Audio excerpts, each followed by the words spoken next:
പറഞ്ഞാണ് ഒന്നുമില്ലായ്കയിൽ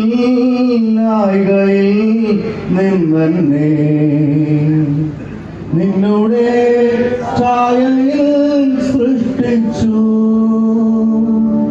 നിത്യമാ സ്നേഹിച്ചെന്നെ നിന്നെ പുത്രനെ തന്നു രക്ഷിച്ചു നീ ചേർന്ന് പാടാം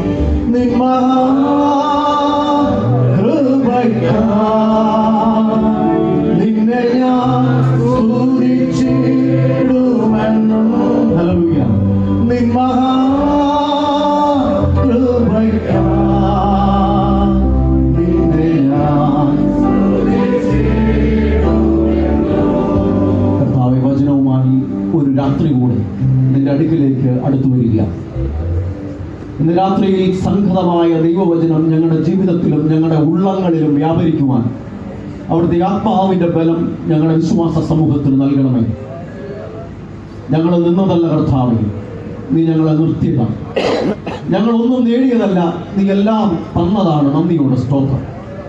ഈ രാത്രിയിൽ ദൈവവചനം കേട്ട് തിരിച്ചു പോകുമ്പോൾ ഞങ്ങളുടെ ജീവിതത്തെ രൂപാന്തരപ്പെടുത്തുവാൻ അവിടുന്ന് സഹായിക്കണം. പ്രാർത്ഥന കേട്ടതിനാണ് സ്തോത്രം. യേശു ക്രിസ്തുവിന്റെ നാമത്തിൽ തന്നെ ആമേൻ.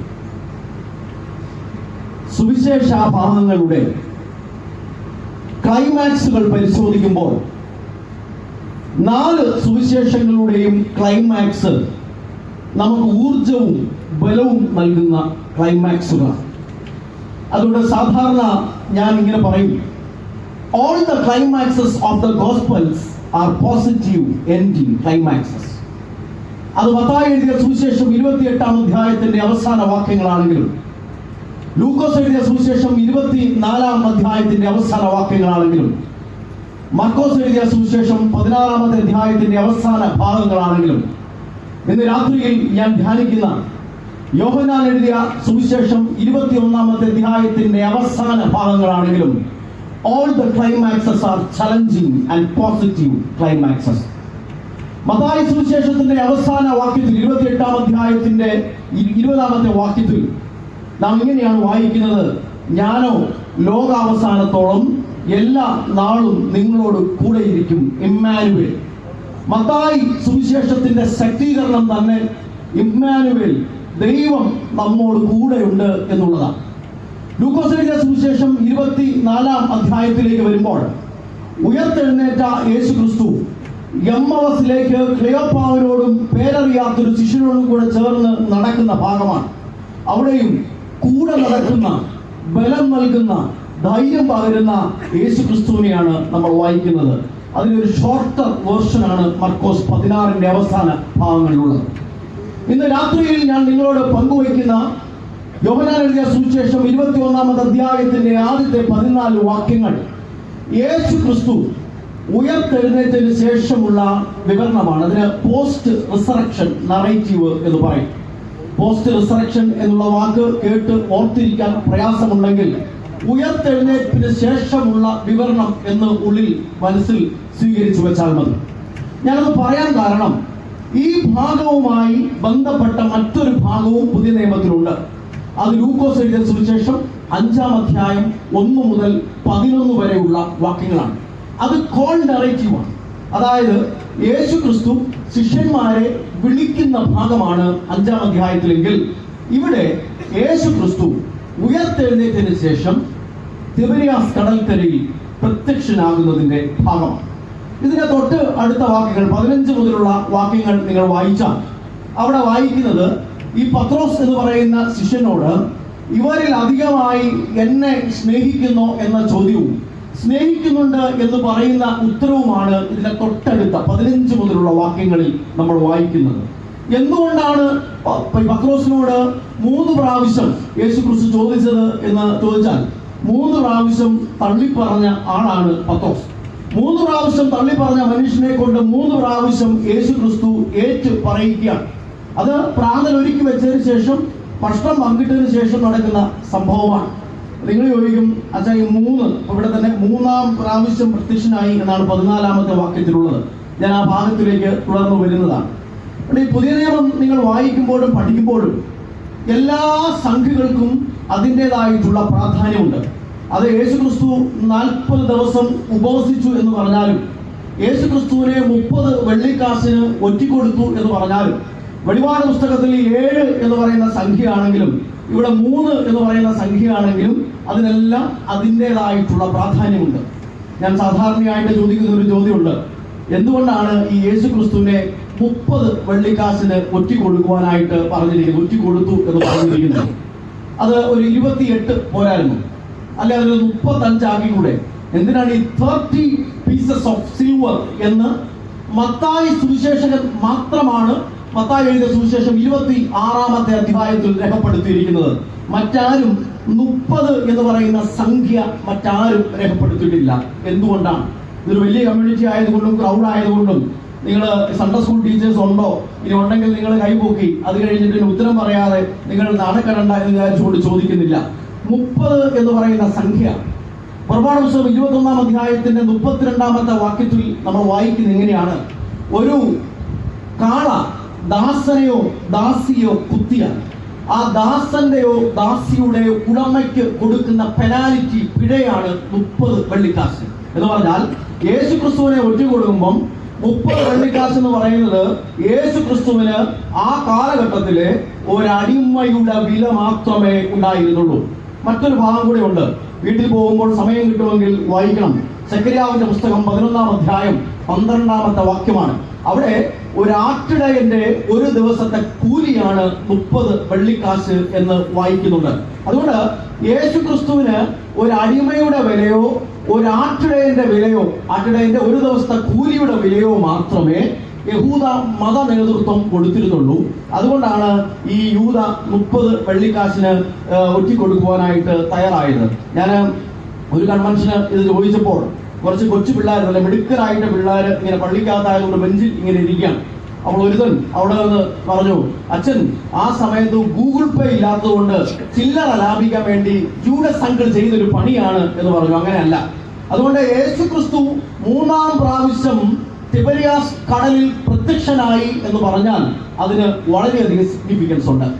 നിങ്ങളിവിടെ വായിക്കുമ്പോൾ 20-ാമത്തെ അധ്യായത്തിന്റെ 19-ാമത്തെ വാക്യം ഒരാൾ വായിച്ചാട്ട്, തൊട്ട് മുമ്പുള്ള അധ്യായത്തിന്റെ 19-ാമത്തെ വാക്യം.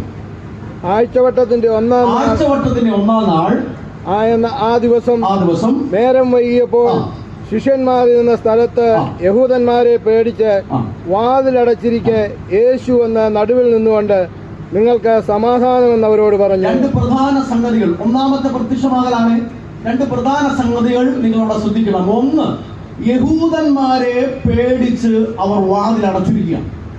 ശിഷ്യന്മാർ കഴിഞ്ഞ നാളുകളിൽ വിചാരിച്ചത് Jesus Christ will create a political kingdom. Yesu Kristu രാഷ്ട്രീയപരമായ ഒരു സാമ്രാജ്യം ഉണ്ടാക്കുകയും ആ സാമ്രാജ്യത്തിൽ അവർക്ക് വളരെയധികം സ്ഥാനം ലഭിക്കുകയും ചെയ്യും എന്ന് അവർ പ്രതീക്ഷിച്ചിരുന്നു. അത് നടക്കുന്നില്ല. യേശു ക്രിസ്തു മരണപ്പെടുന്നു. അതുകൊണ്ട് അവർ പേടിച്ചിരിക്കുകയാണ്.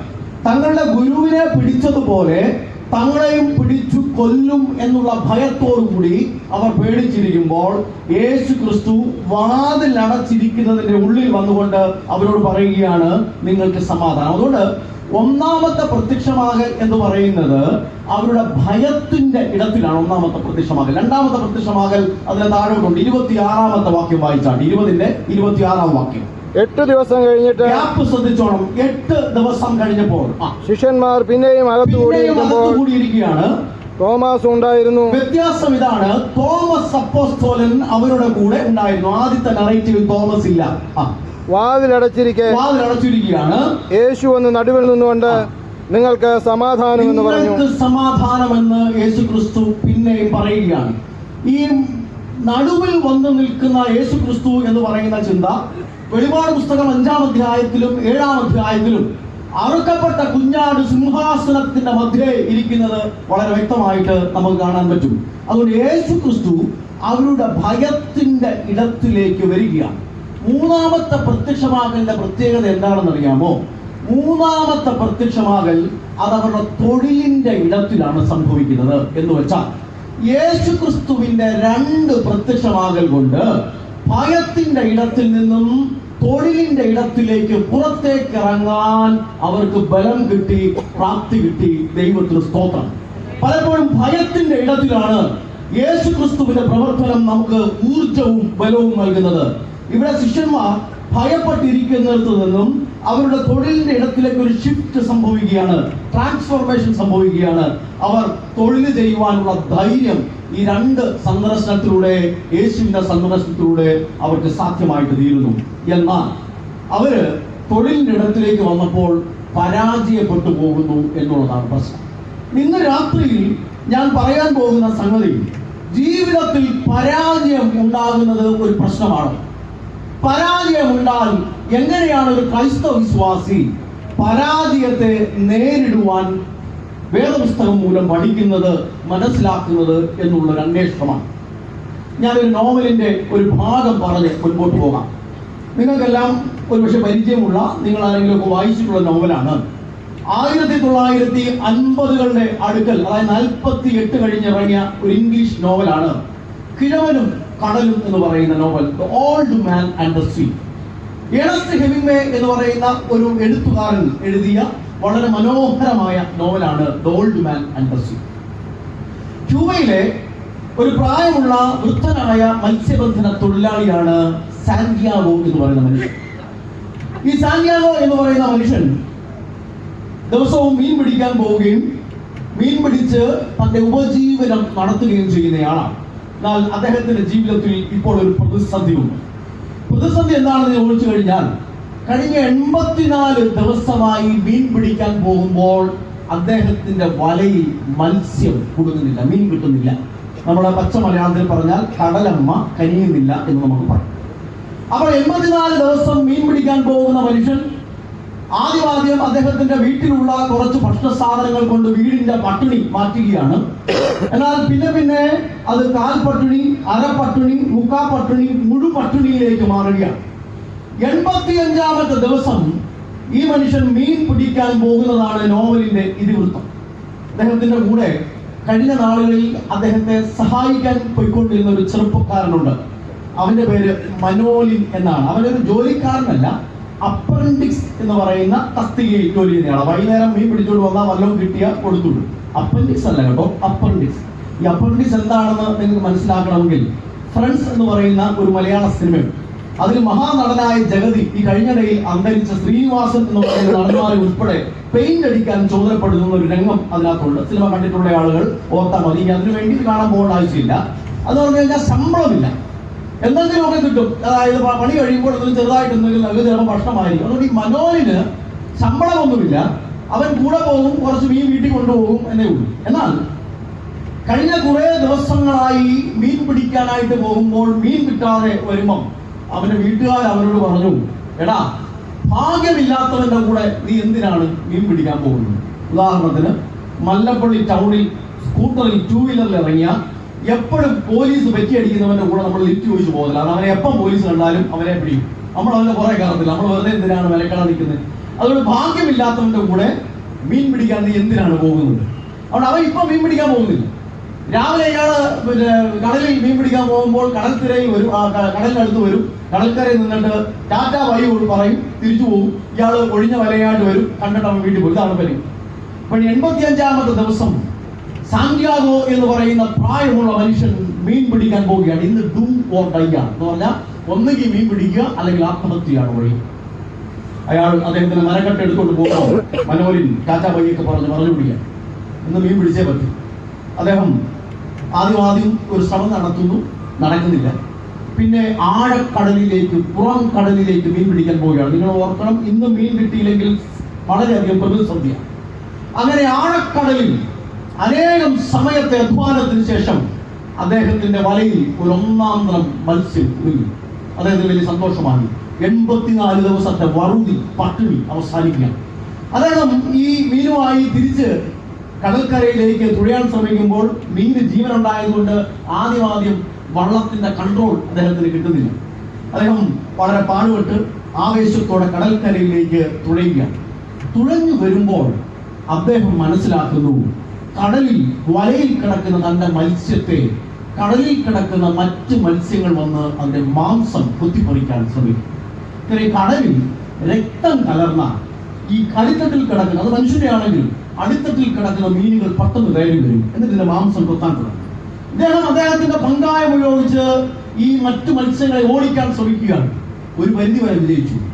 ആവേശത്തോടെ കടൽക്കരയിലേക്ക് വന്ന് വള്ളം വലിച്ചു കെട്ടി. അത് കഴിഞ്ഞിട്ട് പതിയെ വല അടുപ്പിച്ച് കടൽക്കരയിലേക്ക് ഇട്ടപ്പോൾ അദ്ദേഹത്തിന്റെ ചങ്ക് തകർന്നുപോയി. കടലിൽ വെച്ച് ഒന്നാം തരം മത്സ്യം അദ്ദേഹത്തിന് കിട്ടിയതാണ്. കടൽക്കരയിൽ വല വലിച്ചിടുമ്പോൾ അതിന്റെ സ്കെലിറ്റൻ, അസ്ഥിപഞ്ചരം മാത്രമേ ഉള്ളൂ. മാംസം മുഴുവനും മറ്റു മീനുകൾ കുത്തിയിട്ടുണ്ട്.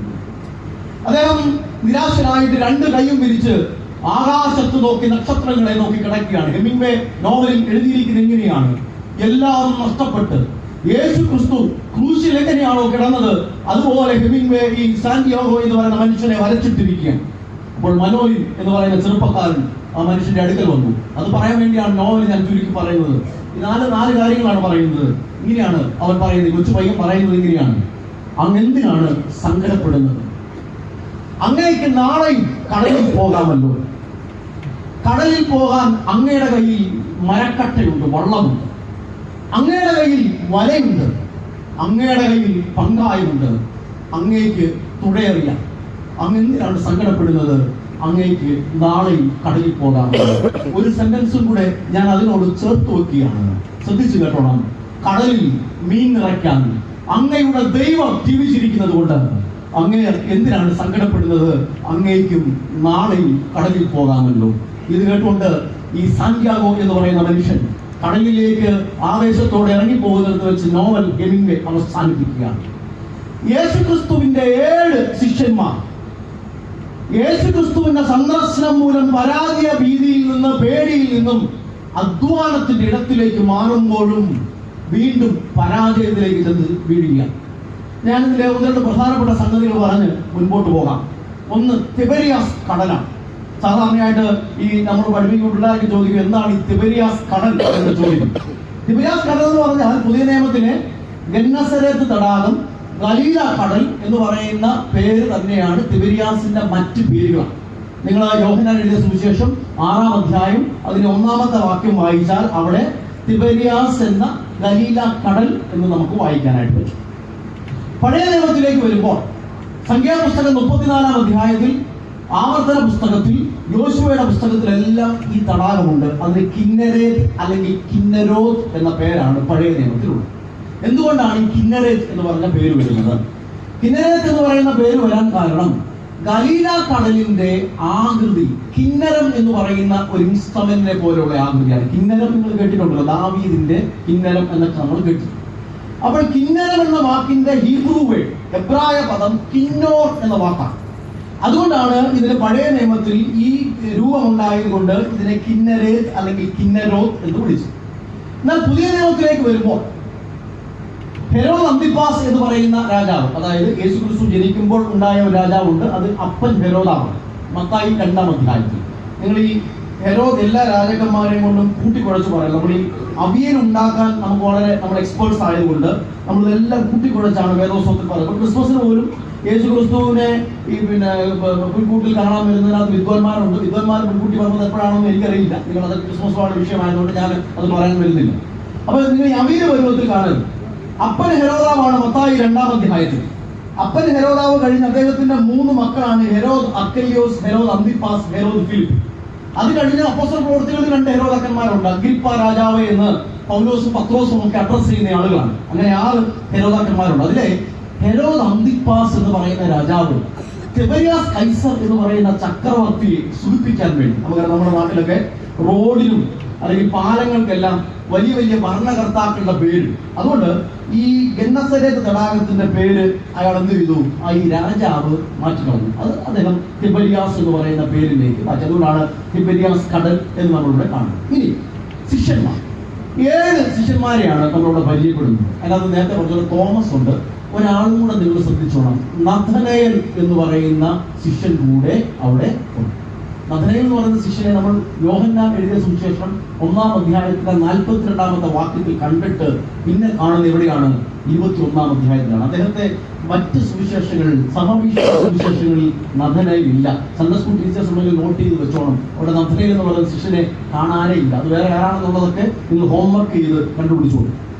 അതുകൊണ്ട് നിങ്ങൾ ഈ ഭാഗം വായിക്കുമ്പോൾ ഈ രണ്ട് ഭാഗവും വളരെ ശ്രദ്ധേയമാണ്, നിങ്ങളുടെ മനസ്സിൽ സൂക്ഷിക്കണം. ഇനി സംഭവത്തിലേക്ക് വരാം. യേശു ക്രിസ്തു കടൽക്കരയിൽ നിന്നുകൊണ്ട് ഈ ശിഷ്യന്മാരോട് ചോദിക്കുകയാണ്, കൂട്ടുവാൻ വല്ലതുമുണ്ടോ എന്ന് ചോദിക്കുമ്പോൾ വലയെറിഞ്ഞ് നിരാശപ്പെട്ട് തകർന്നു നിൽക്കുന്ന ഈ ശിഷ്യന്മാരെയാണ് ഈ ഭാഗത്ത് കാണാൻ ഇടയായിത്തീരുന്നത്. ഒന്ന്, they failed in their professional skill. അവരുടെ പ്രൊഫഷൻ, അവരെല്ലാം മത്സ്യബന്ധന തൊഴിലാളികളാണ്, ഏറിയ പങ്കും ആളുകൾ. അവരുടെ പ്രൊഫഷനിൽ അവർ പരാജയപ്പെട്ടു. രണ്ട്, ഞാൻ നേരത്തെ പറഞ്ഞതുപോലെ അവർക്ക് പ്രൊമോഷൻ കിട്ടും എന്ന പ്രതീക്ഷയായി. അതായത് യേശു ക്രിസ്തു രാജ്യത്വം പ്രാപിക്കുമ്പോഴും ഭരണ സംവിധാനം ഉണ്ടാക്കുമ്പോഴും പ്രൊമോഷൻ കിട്ടും, അതിൽ പരാജയപ്പെട്ടു. മൂന്ന്, കടലെന്ന് പറയുന്നത് അവർക്ക് അറിയാവുന്ന ഇടമാണ്, അവിടെ അവർ പരാജയപ്പെട്ടു. നാല്, കടൽക്കരയിൽ നിൽക്കുന്നത് യേശു ക്രിസ്തുവാണ് എന്ന് തിരിച്ചറിയാനും അവർ പരാജയപ്പെട്ടു. അതുകൊണ്ട് ഇന്ന് രാത്രിയിൽ ഞാനൊരു ചോദ്യം ചോദിക്കുക. ആ ചോദ്യത്തിന് ഉത്തരം, ഒരു 3 ഉത്തരം പറഞ്ഞ് ഈ കുറച്ച് സമയം കൊണ്ട് ഞാൻ ഈ പ്രസംഗം അവസാനിപ്പിക്കാം. ചോദ്യം ഇതാണ്: how they fetch the unexpected or how they got to the unexpected. എങ്ങനെയാണ് ശിഷ്യന്മാർ അവരുടെ ജീവിതത്തിൽ അപ്രതീക്ഷിതമായത് അവർക്ക് ലഭ്യമായി തീർന്നത് എന്നുള്ളതിന്റെ അന്വേഷണമാണ് ഇന്ന് രാത്രി ഞാൻ നിങ്ങളോട് പറയാൻ ശ്രമിക്കുന്നത്. എങ്ങനെയാണ് തിബരിയാസ് കടലിൽ കിടന്ന് അത്യധ്വാനം ചെയ്തിട്ടും പരാജയപ്പെട്ടുപോയി എന്ന് പറഞ്ഞു നിൽക്കുന്ന ആളുകളുടെ ഇടയിൽ 153 വലിയ മീനുകൾ ലഭ്യമായ യേശു ക്രിസ്തുവിന്റെ ഇന്റർവെൻഷൻ എങ്ങനെയാണ് അവരെ ഈ ജീവിതത്തിലേക്ക് തിരിച്ചു കൊണ്ടുവന്നത് എന്നാണ് നമ്മൾ അന്വേഷിക്കാൻ പോകുന്നത്. പല ആളുകളും ജോലിയൊക്കെ ചെയ്ത് വർഷങ്ങൾ അധ്വാനിച്ച് 30, 35, 40 വർഷങ്ങളൊക്കെ ഗൾഫിലും വിദേശത്തും അല്ലെങ്കിൽ നോർത്ത് ഇന്ത്യയിലും ഒക്കെ കടന്ന് അധ്വാനിച്ച് കഴിഞ്ഞിട്ട് ചിലപ്പോൾ ഞങ്ങൾ അച്ഛന്മാരൊക്കെ വിസിറ്റിങ്ങിലൊക്കെ ചെല്ലുമ്പോൾ പറയും, അച്ഛൻ വല്ലാതെ പരാജയപ്പെട്ടു പോയി എന്ന് ഇപ്പോൾ തോന്നുന്നു എന്ന് പറയുന്ന ആളുകൾ. കുഞ്ഞുങ്ങളെ കെട്ടിച്ചു, അവരൊക്കെ ഒരു നിലയിലായി, ഞാൻ ജീവിതം കൊണ്ടൊന്നും നേടിയില്ല എന്ന് സങ്കടപ്പെട്ട് നൊമ്പരപ്പെട്ട് ജീവിക്കുന്ന ആളുകൾ, പല ആളുകളുമുണ്ട്. പ്രായമുള്ളവരുണ്ട്, പ്രായം തന്നെ വളരെ മധ്യപ്രായത്തിലുള്ള ആളുകൾ പോലും അങ്ങനെ പ്രതിസന്ധിയിലൂടെ പരാജയപ്പെട്ടു പോയെന്ന ചിന്തയിലൂടെ കടന്നു പോകുന്ന ആളുകളുണ്ട്. ഇവിടെയും അങ്ങനെയുള്ള ആളുകൾ ഒരുപക്ഷെ കണ്ടേക്കാം. എൻ്റെ ജീവിതത്തെ വളരെയധികം മാനസാന്തരപ്പെടുത്തിയ ഒരു സംഭവം പറഞ്ഞ് ഞാൻ മുമ്പോട്ട് പോകാം. ഞാനിപ്പോൾ ഡോക്ടറേറ്റ് പഠനം 2024 ആരംഭിക്കുന്നതിന് മുമ്പ് 2 വർഷം 2022-24 പുനലൂർ ടൗണിലുള്ള ഒരു പള്ളിയുടെ വികാരിയായിരുന്നു. ഞാൻ ധർമ്മജ്യോതിയിൽ നിന്ന് നാട്ടിൽ വന്ന് അവിടുത്തെ ഒരു പള്ളിയിലാണ്. എൻ്റെ ഭാര്യ പുനലൂർ സ്കൂളിൽ അധ്യാപിക ആയതുകൊണ്ട് ആ പള്ളിയിലാണ് എന്നെ പോസ്റ്റ് ചെയ്യുന്നത്. കോവിഡിന്റെ കാലഘട്ടമാണ്. കോവിഡ് അങ്ങോട്ട് മാറി വരുന്നേ ഉള്ളൂ. 2022 എന്ന് പറയുമ്പോൾ നിങ്ങൾക്കറിയാം. അപ്പോൾ ഞാൻ വന്നൊരു 3 മാസം കഴിഞ്ഞപ്പോൾ ഞാൻ അവിടെ നിന്ന് തിരുവനന്തപുരത്ത് പോവുകയാണ്. തിരുവനന്തപുരം പുനലൂരിലും എൻ്റെ വീട് വളരെ കാണുമ്പോഴൊക്കെ അടുത്താണല്ലോ. അത് ഞങ്ങളുടെ നിയറസ്റ്റ് സ്ഥലം തിരുവനന്തപുരം. അപ്പോൾ ഞാൻ അവിടെ നിന്ന് ഞങ്ങൾ കുടുംബസമേതം പോയി. നിങ്ങൾ തിരുവനന്തപുരത്ത് പോയിട്ടുള്ള ആളുകളാണ്. വെഞ്ഞാറമൂട് എന്ന് പറയുന്ന സ്ഥലം കഴിഞ്ഞപ്പോൾ എൻ്റെ പള്ളിയിലെ കമ്മിറ്റിയിലൊക്കെയുള്ള ചുമതല സ്ഥാനം വഹിക്കുന്ന ഒരു അഡ്വക്കേറ്റ് ആയിട്ടുള്ള ആള് എന്നെ വിളിച്ചിട്ട് പറഞ്ഞു, അച്ഛാ, നമ്മുടെ പള്ളിയിലെ പ്രായമുള്ള ഒരു അങ്കിൾ കുമ്മനാട് ഫെലോഷിപ്പ് ആശുപത്രിയിലെ ജീറിയാട്രിക് വാർഡിൽ വളരെ സീരിയസ് ആയിട്ട് കിടക്കുകയാണ്, നമുക്കൊന്ന് പോയി കണ്ട് പ്രാർത്ഥിച്ചാൽ കൊള്ളാം എന്ന് പറഞ്ഞു. അപ്പൊ അദ്ദേഹത്തോട് ഞാൻ പേര് ചോദിച്ചു. അദ്ദേഹം പേര് പറഞ്ഞു, വീട്ടുപേര് പറഞ്ഞു. അപ്പൊ എനിക്ക് വലിയ പിടി കിട്ടിയില്ല, കാരണം അവിടെ ഉള്ള ആളല്ല. ഞാൻ ചെന്ന് 2-3 മാസം ആയോളൂ. എല്ലാ വീടുകളെയൊക്കെ ഞാൻ പഠിച്ചു വരുന്നതേ ഉള്ളൂ. അപ്പം ഞാൻ പറഞ്ഞു, അല്ല ഞാൻ തിരുവനന്തപുരത്ത് പോവുകയാണ്, ഇപ്പൊ പകുതി മുക്കാൽ വഴി പിന്നിട്ടു, വൈകിട്ട് വന്നിട്ട് പോയാൽ മതിയോ? അപ്പോൾ അദ്ദേഹം പറഞ്ഞു, അത് മതി അച്ഛൻ. അച്ഛൻ ഒരു 5:30 ആകുമ്പോൾ വരികയാണെങ്കിൽ നമുക്കൊരു 1.5 മണിക്കൂർ മതിയല്ലോ, നമുക്ക് അവിടെ പോയിട്ട് വരാം എന്ന് പറഞ്ഞു. ഞാൻ സമ്മതിച്ചു. ഞാൻ തിരുവനന്തപുരത്ത് പോയി. കുറച്ചു നേരം കഴിഞ്ഞപ്പോൾ ആ മനുഷ്യൻ എന്നെ വിളിച്ചിട്ട് പറഞ്ഞു, അച്ഛാ, നേരത്തെ പറഞ്ഞ ആള് മരിച്ചുപോയി എന്നോട് പറഞ്ഞു. അപ്പൊ എനിക്ക് വലിയ സംഘമായി. നമ്മുടെ ഒരു പള്ളിയിൽ ഒരാള്, ഒരു അച്ഛൻ പോയി പ്രാർത്ഥിക്കാൻ പറ്റാതെ, ഞാനൊന്ന് ചെന്ന് കാണാൻ പറ്റാതെ മരണപ്പെട്ടു പോയി എന്നുള്ളത് എനിക്ക് സംഘമാണ്. സാധാരണ ഈ പള്ളിയിൽ ചെല്ലുമ്പോൾ പള്ളിയിലെ ശുശ്രൂഷകർ നമ്മളോട് പറയാറുള്ളതാണ്, ആരൊക്കെയാണ് സുഖമില്ലാതെ കിടക്കുന്നത്, എവിടെയാണെന്നൊക്കെ പറയും. ഞങ്ങളുടെ പള്ളിയിലെ കപ്പിയാരും എനിക്ക് ആവശ്യത്തിന് ന്യൂസ് തരുന്നയാളാണ്. പക്ഷെ ഇത് അദ്ദേഹം പറഞ്ഞില്ല. മറന്നുപോയതുകൊണ്ടാണോ ഈ കുമ്പനാട്ടായതുകൊണ്ടാണോ എന്ന് എനിക്കറിയില്ല. സ്വാഭാവികമായിട്ട് നമ്മളെ ഹെൽപ്പ് ചെയ്യുന്നത് അവരാണ്. അപ്പൊ എനിക്ക് അദ്ദേഹത്തോട് ദേഷ്യം തോന്നി. എന്നോടൊരു വാക്ക് പറഞ്ഞില്ലല്ലോ, ഈ മനുഷ്യനോട് പ്രാർത്ഥിക്കാൻ പറ്റില്ലല്ലോ എന്നുള്ള സങ്കടം. ഞാൻ തിരിച്ച് പാസ്റ്റേജിൽ വന്നു വൈകുന്നേരം. അതുകൊണ്ട് ഞാൻ ഈ ഇടവക രജിസ്റ്റർ എടുത്ത്, ഇദ്ദേഹത്തെ പരിചയമില്ലാത്തത് കൊണ്ട് ഇടവക രജിസ്റ്റർ അന്വേഷിച്ച് അദ്ദേഹത്തിന്റെ പേര് നോക്കി, വീട്ടുപേര് നോക്കി പതിയെ കണ്ടുപിടിച്ചപ്പോൾ 1ാമത്തെ കോളത്തിൽ അയാളുടെ പേരുണ്ട്. 2ാമത്തെ കോളത്തിൽ അദ്ദേഹത്തിന്റെ ഭാര്യയുടെ പേരുണ്ട്. അവിടെ ഇങ്ങനെ അത് റിമാർക്കിൽ എഴുതിയിട്ടുണ്ട്, അവര് മരിച്ചു, ഇന്ന സെല്ലിൽ അടക്കിയിട്ടുണ്ട്, ആ പള്ളിയുടെ സെമിത്തേരിയിൽ അടക്കിയിട്ടുണ്ട്. 3, 4, 5 കോളങ്ങളിൽ അദ്ദേഹത്തിന്റെ 2 പെൺമക്കളുടെയും ഒരു മകന്റെയും പേരെഴുതിയിട്ടുണ്ട്. അവരുടെ ആരുടെയും കുടുംബത്തിന്റെ ഡീറ്റെയിൽസ് ഇല്ല. അവരുടെ 3 പേരുടെയും പേരിന്റെ മുമ്പിൽ DR എന്ന് എഴുതിയിട്ടുണ്ട്, ഡോക്ടേഴ്സ് എന്ന് എഴുതിയിട്ടുണ്ട്. അതിന്റെ ഏറ്റവും താഴെ റിമാർക്ക് കോളത്തിൽ എന്നോ ഇരുന്ന ഒരു അച്ഛൻ എഴുതി വെച്ചിട്ടുണ്ട്, all the 3 are medical doctors and all the 3 are residing at United Kingdom. ഏത് അച്ഛനാ എഴുതിയെന്ന് എനിക്ക് അറിയില്ല, ഒപ്പിട്ട് വെച്ചേക്കൊന്നും എനിക്ക് പിടിയിട്ടില്ല. പേരെഴുതിയാലേ പിടികൂടും. നമുക്ക് ഈ ഒപ്പം പറഞ്ഞു കഴിഞ്ഞാൽ വലിയ പാടാണ് കണ്ടുപിടിക്കും. 3 പേരും ഡോക്ടേഴ്സാണ്. 3 പേരും എവിടെയാണ്? UK അവരുടെ ഫാമിലി ഡീറ്റെയിൽസ് ഒന്നുമില്ല. ഞാൻ ഈ ബർത്ത് ഡേറ്റ് നോക്കിയപ്പോൾ അവരെല്ലാം 50 വയസ്സിന് മുകളിലുള്ള ആളുകളാണ്. അപ്പോൾ കുടുംബമാണ്, ഇതെല്ലാം ചേർത്തിട്ടില്ല അതിലേക്ക്. അപ്പോൾ എൻ്റെ മനസ്സിൽ സ്വാഭാവികമായി വിദേശത്ത് മക്കളുള്ള ഒരപ്പൻ മരിക്കുമ്പോൾ മിനിമം 5 ദിവസം മുമ്പ് കഴിഞ്ഞിട്ട് ഈ അടക്കം നടക്കത്തുള്ളൂ. അങ്ങനെ ഞാൻ എൻ്റെ മനസ്സിനെ സെറ്റ് ചെയ്തു. അത് വിദേശത്തില്ലെങ്കിലും നമ്മൾ ഇപ്പോഴത്തെ ഒരു ഫാഷൻ ഒരു 3 ദിവസം മുമ്പിൽ കഴിഞ്ഞ് നമ്മൾ അപ്പച്ചനെ അമ്മച്ചി മോർച്ചറി വെച്ച് ആവശ്യത്തിന് തണുപ്പ് കൊടുത്തിട്ട് നമ്മൾ അടക്കാറുള്ളത് ഇപ്പോഴത്തെ ഒരു രീതിയാണ്. അത് ഞാൻ വരാനില്ലെങ്കിലും ആ സിസ്റ്റമാണ്. നമ്മൾ അച്ഛനൊരു മണി കൊടുക്കാവുന്ന ചിന്തയോടെ, കാരണം അച്ഛൻ 3 ദിവസം കഴിഞ്ഞ് നട്ടോട്ട് ഓടണം, പ്രാർത്ഥന അങ്ങോട്ട് ഇങ്ങോട്ട് ഓടണം പാവപ്പെട്ടവന്. അപ്പം ഞാനിങ്ങനെ ചിന്തിച്ചു 5 ദിവസം എടുക്കുമല്ലോ എന്ന് വെച്ചപ്പോൾ ഈ മനുഷ്യനെ വിളിച്ചു. അയാളാണ് എന്നോടൊക്കെ പറയുന്നത്. അയാൾ പറഞ്ഞു, അച്ഛാ ഞാൻ രാത്രി അച്ഛനെ തിരിച്ചു വിളിക്കാം. ഞാൻ പറഞ്ഞു ഞങ്ങൾ 2 ദിവസം എടുക്കുമല്ലോ എന്നപ്പോൾ പറഞ്ഞു രാത്രി വിളിക്കാമെന്ന്. രാത്രി കുറച്ച് കഴിയുമ്പോൾ അദ്ദേഹം വിളിച്ച് പറഞ്ഞു, അച്ഛൻ നാളെ അടക്കാനുള്ള സൗകര്യം അച്ഛനുണ്ട്. ഞാൻ നോക്കിയപ്പോൾ അത് ചൊവ്വാഴ്ചയാണെന്ന് എൻ്റെ ഓർമ്മ. അന്ന് വലിയ പരിപാടി ഇല്ല, ഇവിടെ സേവ്യാസംഘത്തിൽ ഒരു പ്രാർത്ഥനയുണ്ട്, അത് മാറ്റി വെക്കും. നാളെ അടക്കുന്നതിന് തടസ്സമില്ലാന്ന് ഞാൻ പറഞ്ഞു. അപ്പോൾ ഞങ്ങൾ വരാനുള്ളവരൊക്കെ വന്നു. അപ്പോൾ പറഞ്ഞു, അച്ഛൻ മദ്രാസിൽ ഒരു സഹോദരിയുടെ മകനുണ്ട്, അവൻ ഇന്ന് രാത്രിയിലെ ഫ്ലൈറ്റിൽ കയറിയ നാളെ വരും, വേറെ ആരും വരാനില്ല എന്ന് പറഞ്ഞു. ഞാൻ പറഞ്ഞു നാളെ അടക്കാം.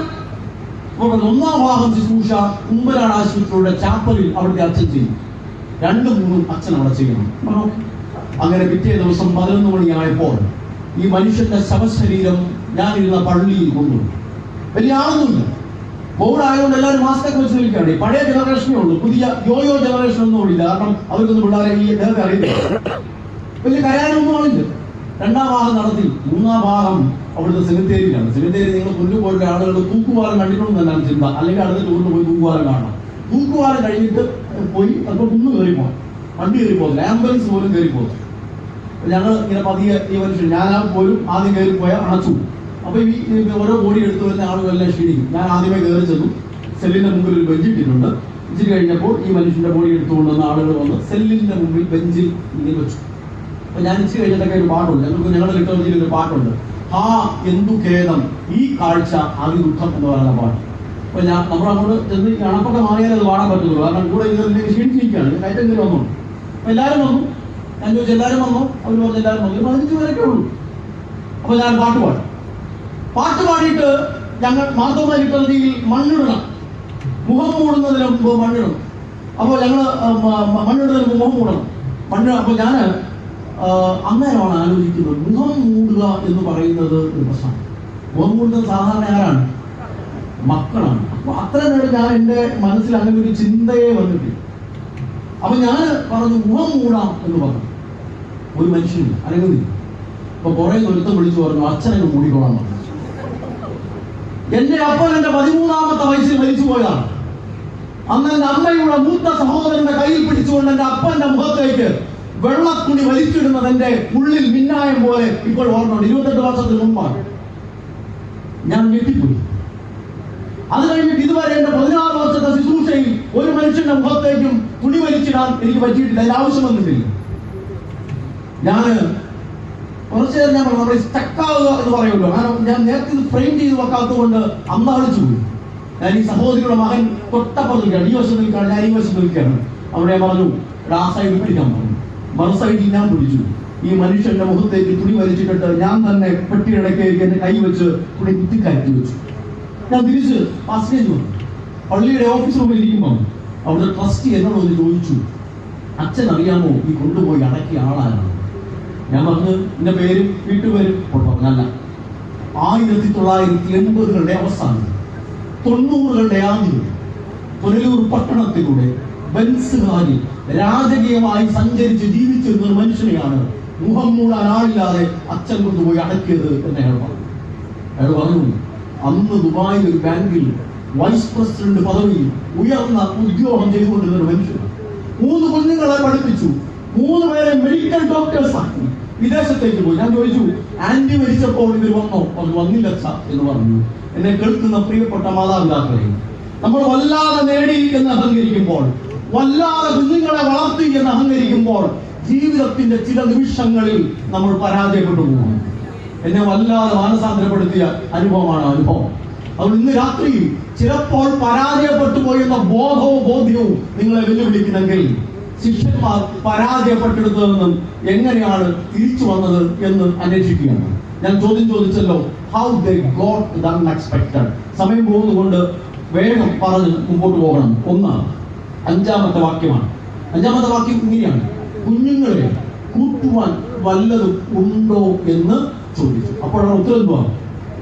ഇല്ല എന്ന് പറഞ്ഞു. 1-ാമത്തെ ഉത്തരം, emptiness is not a shame but it is an answer. ശൂന്യത എന്ന് പറയുന്നത് ലജ്ജിക്കേണ്ട സംഗതിയല്ല, അത് ഉത്തരം.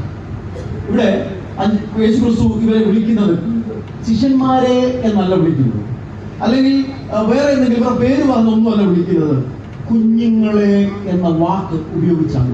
That shows the attachment. യേശുക്രിസ്തുവും ഈ 7 ശിഷ്യന്മാരും തമ്മിലുള്ള ബന്ധം, ദൃഢത സൂചിപ്പിക്കുന്നതാണ് ഈ വിളി. നിങ്ങൾ ഈ കുഞ്ഞുങ്ങളെ എന്ന് പറയുന്ന വാക്കിന്റെ ഗ്രീക്ക് തത്തുല്യ വാക്ക് പിന്നെ നമ്മൾ വായിക്കുന്നത് 1 യോഹന്നാൻ 2-ാം അധ്യായം 1-ാമത്തെ വാക്കിലാണ്. അവിടെ ട്രാൻസ്ലേറ്റ് ചെയ്തിരിക്കുന്നത് എന്റെ കുഞ്ഞുങ്ങളെ എന്നാണ് മലയാളം ബൈബിൾ ട്രാൻസ്ലേറ്റ് ചെയ്തിരിക്കുന്നത്. അതുകൊണ്ട് ഇതൊരു അറ്റാച്ച്മെന്റ് ആണ്. നിങ്ങളുടെ കുഞ്ഞുങ്ങളൊക്കെ ഇവിടെ എല്ലാം മാതാപിതാക്കൾ ഏറിയ പങ്കുണ്ടല്ലോ. നിങ്ങളുടെ കുഞ്ഞുങ്ങളെ നിങ്ങൾ വിട്ടുമോൻ എന്നൊക്കെ വിളിക്കുന്നതിന് പകരം കുഞ്ഞുങ്ങളെ എന്നൊന്ന് വിളിക്കാൻ ശ്രമിക്കും. ഞാൻ ഈ യൂത്ത് ക്യാമ്പിൽ പ്രസംഗിച്ച അതിന്റെ സമാപനത്തിൽ, കൺക്ലൂഡിംഗ് സെഷനിൽ ബിബിഎക്ക് പഠിക്കുന്ന ഒരു ചെറുപ്പക്കാരൻ എഴുന്നേറ്റ് പറഞ്ഞു, I hate my father and I hate my mother. എന്റെ അപ്പനോട് എനിക്ക് വിരോധമാണ് അച്ഛാ, എനിക്ക് ദേഷ്യമാണ്, എന്റെ അമ്മയോടും ദേഷ്യമാണ്. എന്റെ പെങ്ങൾ 12-ാം ക്ലാസ് വരെ അപ്പം തിരുമ്പോൾ അവിടെ കുഞ്ഞിങ്ങനെ കുഞ്ഞിരിക്കുകയാണ്. എന്തുകൊണ്ടാണ് മോനെ എന്ന് അന്നേരം ചോദിച്ചില്ല, അത് പറയാൻ പാടില്ല. അത് കഴിഞ്ഞപ്പോൾ അവനോട് ചോദിച്ചപ്പോൾ അവന് ഭയങ്കര കംപ്ലൈന്റ്. അവൻ പറയുന്നത്, എനിക്ക് എന്റെ അപ്പന്റെ കയ്യിൽ നിന്നും അമ്മയുടെ കയ്യിൽ നിന്നും ഒരു സ്നേഹവും കിട്ടുന്നില്ല, അറ്റാച്ച്മെന്റുകളില്ല. ഇവിടെ നിങ്ങൾ നോക്കിയാൽ യേശുക്രിസ്തു ഇവരെ വളരെ സ്നേഹത്തോടെ, ബഹുമാനത്തോടെ, വളരെ വാത്സല്യത്തോടുകൂടെ വിളിക്കുകയാണ്. കുഞ്ഞുങ്ങളെ കൂട്ടുവാൻ വല്ലതും ഉണ്ടോ എന്ന് ചോദിക്കുകയാണ്. ഉത്തരം ഇതാണ്. അവർ പറയുകയാണ്, nothing we have, nothing we got. ഞങ്ങളതിൽ ഒന്നുമില്ല, ഞങ്ങൾക്ക് ഒന്നും കിട്ടിയിട്ടില്ല എന്ന് തുറന്ന് പറയുകയാണ്. അതുകൊണ്ട് ഇവരുടെ ഈ അൺഎക്സ്പെക്റ്റഡ് ക്യാച്ചിന്റെ പ്രധാന സംഗതി ഒരു open confession of their emptiness. ഇല്ലായ്മകളുടെ തുറന്നു പറച്ചിലാണ് ഈ അപ്രതീക്ഷിതമായി ഇവർക്കിത് ലഭ്യമായി തീരുവാനുള്ള കാരണം എന്നുള്ളത് നിങ്ങൾ മറക്കണം. നമ്മൾ പല ആളുകളും തുറന്നു പറയാൻ അത്ര താല്പര്യമുള്ള ആളുകളല്ല. അത് ദൈവത്തോടുമുള്ള തുറന്നു പറച്ചിലുണ്ടോ, ജീവിതത്തിൽ തന്നെ, കുടുംബജീവിതത്തിൽ തന്നെ ഭാര്യ ഭർത്താക്കന്മാർ തമ്മിലുള്ള തുറന്നു പറച്ചിലുണ്ടോ, നേരത്തെ ഞാൻ പറഞ്ഞ പോലെ ചെറുപ്പക്കാരായിട്ടുള്ള കുഞ്ഞുങ്ങൾക്ക് ഇവിടെ ഇരിക്കുന്ന മാതാപിതാക്കളോട് തുറന്നു പറയാൻ അവസരമുണ്ടോ, ഇതൊക്കെ നമ്മൾ ഈ കാലഘട്ടത്തിൽ അന്വേഷിക്കേണ്ടതാണ്. മലയാളികളെ സംബന്ധിച്ച് നമ്മൾ പൊങ്ങച്ചം പറയുന്ന ആളുകളാണ്. നമ്മുടെ പ്രധാനപ്പെട്ട 2 പ്രശ്നം, 1 മറവിയും 2 പൊങ്ങച്ചമാണ്. ഇപ്പം ഇന്ന് തന്നെ കൺവെൻഷൻ വരുന്ന ആളുകൾ നിങ്ങൾ വീട്ടിൽ നിന്ന് ഇറങ്ങി കുറച്ച് മുമ്പോട്ട് പോയപ്പോഴാണ് മോട്ടർ ഓഫ് ചെയ്തതെന്ന് സംശയം, അല്ലെങ്കിൽ സ്റ്റൗ ഓഫ് ചെയ്തതെന്ന് സംശയം. നിങ്ങൾക്കല്ല, എല്ലാ ആളുകൾക്കും ഉള്ള പ്രശ്നമാണ്, നമുക്കൊരു കുഴപ്പമാണ്. മറ്റൊന്ന് ഈ പൊങ്ങച്ചം ഇല്ലാത്തവർക്ക് ഇങ്ങനെ കളത്തിയടിക്കുക. ഞങ്ങളുടെ അച്ഛന്മാരുടെ ഭാഷ പറഞ്ഞാൽ അതിനെ കളത്തിയടിക്കുക എന്നാണ് പറയുന്നത്.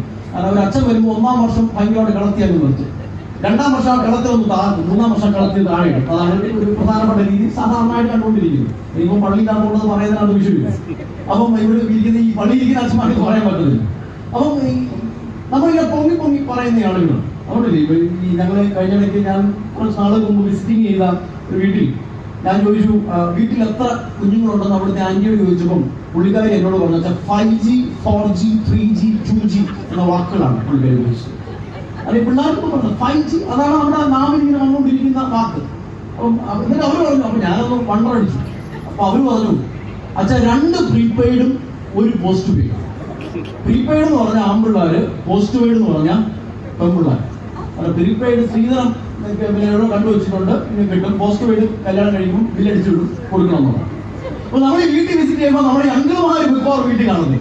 അപ്പൊ ഞാൻ അവരോട് ചോദിച്ചു, അങ്കിളിനെ കണ്ടില്ലെന്ന് ചോദിച്ചപ്പോൾ പുള്ളിക്കാരി വളരെ ഗവൺമെന്റിനോട് പറഞ്ഞു, അച്ഛൻ പുള്ളി മിക്കവാറും ഔട്ട് ഓഫ് കവറേജ് ഏറിയാണ്. ഇപ്പോൾ റോമിങ്ങിലാണ്.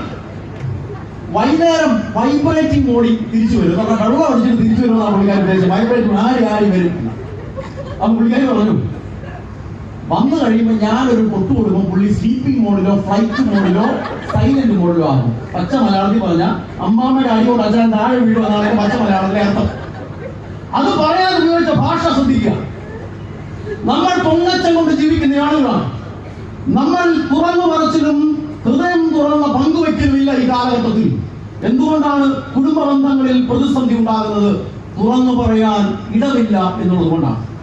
ഈ മാതാപിതാക്കൾ ഞാൻ പറഞ്ഞപ്പം ചിരിച്ചത്, നിങ്ങളെ കുറിച്ച് നിങ്ങളുടെ പിള്ളേർ ഈ ജെൻസി കൊച്ചു മോനോട് ഇരിപ്പുണ്ട്. ഈ ജെൻസി പിള്ളേർ ഉപയോഗിക്കുന്ന വാക്കുകൾ നിങ്ങൾക്കറിയാം. കഴിഞ്ഞിടയിൽ ഒരുത്തനാണെങ്കിൽ അവൻ വീടിന്റെ മുകളിലത്തെ നിലയിലാണ്. അവന്റെ കൂട്ടുകാരൻ താഴെ ബൈക്ക് ഗേറ്റിന്റെ പുറത്ത് ബൈക്ക് വന്നിട്ട് ഇവനെ പുറത്തു പോകാൻ വേണ്ടി വിളിക്കുകയാണ്. മുകളിലത്തെ നിലയിൽ സിറ്റ് ഔട്ടിൽ നിന്നുകൊണ്ട് അവൻ വിളിച്ചു പറഞ്ഞു, എടാ റംബൂട്ടാൻ വീട്ടിലുണ്ട്, നീ വിട്ടോ, പുള്ളി ലോകൗട്ട് ചെയ്യാനും വന്നേക്കാണ്. അവൻ അപ്പനെ വിളിക്കുന്ന പേരാ റംബൂട്ടാൻ. ഈ റംബൂട്ടാൻ ഉണ്ടാക്കുന്ന നിങ്ങൾക്കറിയാമോ? റംബൂട്ടാൻ വളർന്നത് ഈ വലയിട്ടാണ്. ഇവിടെ ഉണ്ടോ എനിക്കറിയത്തില്ല. ഞങ്ങളുടെ അവിടെ പൊയ്യൂരിൽ കോന്നി അവിടെല്ലാം വലയിട്ട്. ഈ അപ്പൻ ഇവനെ ഈ പുറത്തു പോകാതിരിക്കാൻ വേണ്ടി സ്ട്രിക്റ്റ് ആയിട്ട് വലയിട്ട് പിടിച്ചേക്കാണ്. അതുകൊണ്ട് അവൻ അപ്പൻ കൊടുത്ത പേരാണ് റംബൂട്ടാൻ. അപ്പൊ പറഞ്ഞ റംബൂട്ടാൻ വീട്ടിലുണ്ട്. ഞാൻ താഴെ പൊടിയാക്കി പറഞ്ഞാൽ മനസ്സിലാവും റംബൂട്ടാൻ. നീ പോയിക്കോ, ഞാൻ റംബൂട്ടാൻ ലോഗ് ഔട്ട് ചെയ്യുമ്പോൾ തൊക്കെ പുള്ളി പുറത്തു പോകുമ്പോൾ ഞാനങ്ങ് വന്നേ. അതുകൊണ്ട് നിങ്ങളുടെ മക്കൾ ഉപയോഗിക്കുന്ന വാക്കുകളൊക്കെ ഇന്ന് എന്നെ കണ്ടുപിടിച്ചോ. ഞാൻ പറഞ്ഞു വരുന്നത്, ഇല്ലായ്മകളുടെ തുറന്നു പറച്ച് യേശുക്രിസ്തുവിന്റെ ശിഷ്യന്മാരുടെ ജീവിതത്തിൽ ഒരു അത്ഭുതം ഉണ്ടാക്കിയെങ്കിൽ, ദൈവം മുൻപാകെ കൺവെൻഷൻ കഴിയുമ്പോൾ തുറന്നു പറയുവാൻ നമുക്ക് സാധ്യമായിട്ട് തീർന്നില്ലെങ്കിൽ ഇത് ചുമ്മാ ഒരു കളിപ്പിലായിട്ട് പോകും എന്ന് മാത്രമേ ഉള്ളൂ.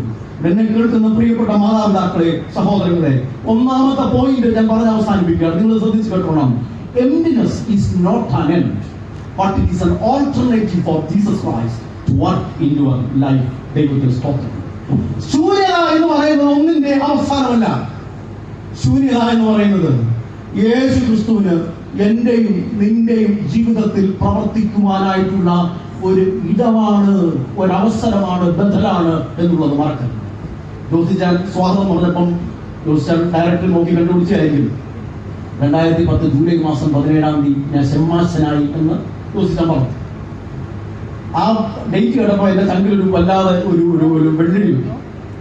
2010 ജൂലൈ മാസം 17 ഞാൻ വാളക മാർത്തോമ പള്ളിയിൽ ഷമ്മാശ പട്ടംകൊട കഴിഞ്ഞ് എല്ലാവരും വന്ന് എന്നെ കയ്യൊക്കെ തന്ന് അനുമോദനമൊക്കെ പറഞ്ഞ് പോയി കഴിഞ്ഞപ്പോൾ ഞങ്ങളുടെ അമ്മ എന്റെ കയ്യിൽ വന്ന് മുറുകെ പിടിച്ചുകൊണ്ട് പറഞ്ഞു, മോനെ, ദൈവത്തിന്റെ അനവരതമായ കൃപ ഉണ്ടായതുകൊണ്ട് മാത്രമാണ് നീ മാർത്തോമ സഭയിൽ ഒരു ഷമ്മാശനായിരിക്കുന്നതെന്ന് നീ ഒരു കാരണവശാലും മറന്നു പോകരുത്. ഞാൻ ഞെട്ടി. ഞങ്ങളുടെ അമ്മ ഇത്ര നിയോജന എവിടെ നിന്ന് വിളിച്ചു.